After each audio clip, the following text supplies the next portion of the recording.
tentang kunut. Nabi mengajarkan kunut, ada yang mempraktekkan, ada yang tidak. Beda ambil kesimpulan. Sebagian sahabat tidak kunut, Anas tidak kunut, tapi Ibnu Umar kemudian kunut, dua-duanya sahabat. Turun ke bawahnya, kemudian ada yang praktekkan, ada yang tidak. Imam Abu Hanifah tidak kunut, Imam Malik kunut, kunutnya sir sebelum ruku. Imam Syafi'i kunut, kunutnya jahar ba'da ruku. Imam Abu Hanifah, Imam Ahmad bin Hanbal ngambil tengah-tengah, kunutnya nazilah saja. Nazilah beliau kunut. Tapi satu dengan yang lain tidak ada pernah mengatakan, itu yang kunut bid'ah, itu jangan sholat di belakang dia. Tidak ada. Kenapa orang sekarang imam bukan, ahli fikih bukan, makmum kadang-kadang. Ya? Kenapa jadi pada rame? Dan yang paling berbahaya itu yang repot saya.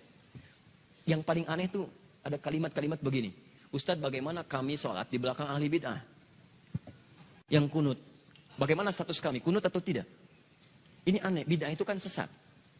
Tapi fatwanya keluar, ya kalau dia kunut, jangan kunut, antum diam saja. Anda diam saja. Mengambil makna kunut itu bid'ah. Kalau bid'ah sudah jelas sesat. Kullu bid'atin dhalalah, berarti Anda bermakmum di belakang orang sesat. Tapi yang paling aneh Anda katakan itu orang sesat, tapi Anda katakan boleh sholat di belakang dia. Itu kan lucu menurut saya. Tidak ada kaidah dalam fikih seperti itu. Yang satu salah persepsi menyebut orang ini sesat. Yang kedua boleh sholat di belakang orang sesat, tapi saat sesatnya jangan diikutin. Itu kan aneh itu. Ya.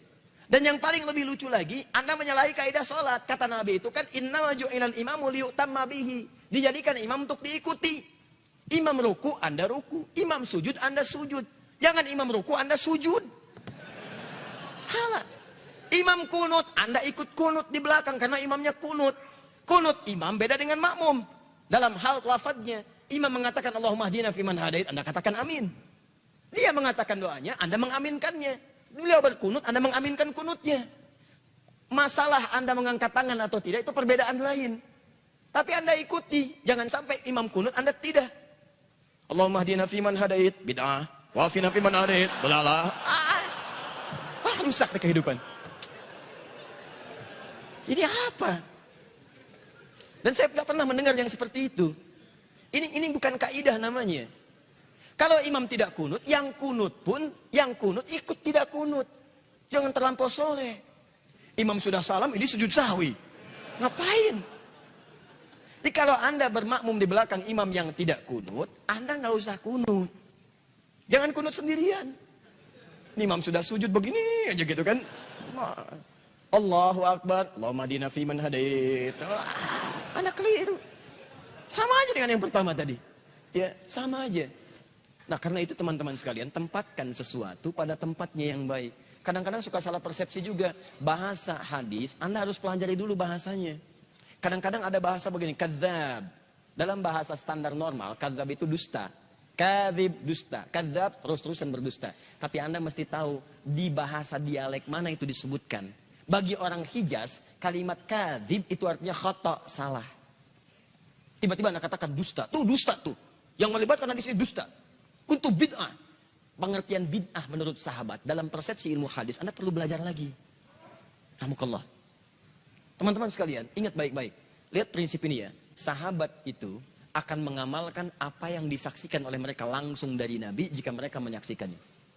Perkara sahabat lain menyaksikan berbeda, itu dihormati oleh mereka, tapi mereka tetap akan mengamalkan apa yang dilihatnya. Contoh, Wa'il melihat Nabi sholat, turun pakai lutut dulu. Abu Hurairah melihat Nabi sholat, turun menggunakan telapak tangan dulu. Mereka paham dua-duanya, bahwa keduanya benar dicontohkan oleh Nabi. Tapi Abu Hurairah tidak akan merubah menggunakan telapak tangan, karena itu yang dilihat dari Nabi langsung. Wa'il melihat dari Nabi langsung, tidak akan dirubah oleh mereka. Makanya ketika ada orang mengatakan, bertanya, ya abati, duhai ayah, saya melihat sekelompok mereka melakukan kunut dalam subuhnya, bagaimana pendapat ayah? Bid'ah. Maksud bid'ah di situ bukan menyalahkan orang kunut, tapi maksudnya saya tidak pernah menyaksikannya saat saya bersama Nabi. Saya jaga amalan saya seperti saya lihat dari Nabi. Mungkin mereka melihat yang berbeda, tapi saya takut karena yang saya lihat itu yang ini. Sekarang pertanyaan saya, apakah semua saat Nabi menyampaikan tausiahnya, semua sahabat ada di situ? Belum tentu. Nabi di Madinah, yang di Madinah melihat Nabi, yang di Badar tidak. Nabi ke Uhud, yang di Uhud melihat Nabi, yang di Badar tidak. Mustahil Nabi ke Badar, semua orang Madinah ke Badar, kosong Madinah. Mustahil. Makanya kadang-kadang ada ayat turun di tempat ini, yang ini belum mengetahui. Ada hadis disampaikan di sini yang ini belum paham. Nah, yang melihat di sini itu akan mengamalkan apa yang dilihat. Yang dilihat di sini itu mengamalkan apa yang dilihat. Makanya dalam kasus kunut ada yang mengatakan bid'ah, bukan bid'ah maksudnya. Kemudian, maaf, menilai bahwa perbuatan itu menyimpang dari ketentuan agama, bukan. Maksud dalam hadis ini adalah saya tidak pernah melihat itu sejak saya sholat di belakang Nabi. Makanya kalimat turunannya di hadis An-Nasa'i, saya sholat di belakang Abu Bakar, saya sholat di belakang Umar, saya sholat di belakang kemudian Utsman, saya sholat di belakang Ali, sebelumnya sholat di belakang Nabi, tapi mereka tidak pernah berkunut. Karena engkau sholat di belakang mereka semua itu saat mereka tidak kunut. Tapi tahukah Anda saat mereka sholat di tempat lain, ada orang yang bermakmum di belakangnya mereka kunut? Itu masalahnya. Jadi disimpulkan oleh para ulama, apa Anda mau mengatakan Imam Syafi'i bid'ah? Wah, kan imam itu manusia, bisa aja salah. Kalau Imam Syafi'i salah, guru Anda salah, saya lebih baik memilih Imam Syafi'i daripada guru Anda. Karena diketahui peluang salahnya lebih kecil dibandingkan dengan Anda sekarang. Itu poinnya, siapa yang lebih dekat kepada Nabi SAW? Syafi'i itu salaf. Salaf itu orang yang hidup di kisaran abad kedua hijrah. Batasnya 200 tahun hijrah, ini salaf namanya. Di atas ini khalaf. Pengikut ini disebut dengan salafi. Imam Asy-Syafi'i lahir 150 hijrah, berarti salaf. Imam Abu Hanifah wafat 150 hijrah, salaf. Maaf, Imam Malik lahir 93 hijrah, salaf. Imam Ahmad lahir 163 hijrah, salaf. Anda lahir berapa hijrah? Berarti Anda bukan salaf. Nah, ketika Anda mengikuti ini semua, maka ini disebut dengan salafi. Saya kadang mau senyum lagi.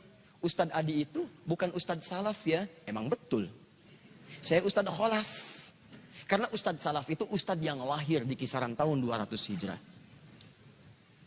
Kalau saya disebut Ustadz salaf berarti saya Ustadz yang diawetkan sampai sekarang. Yang salah.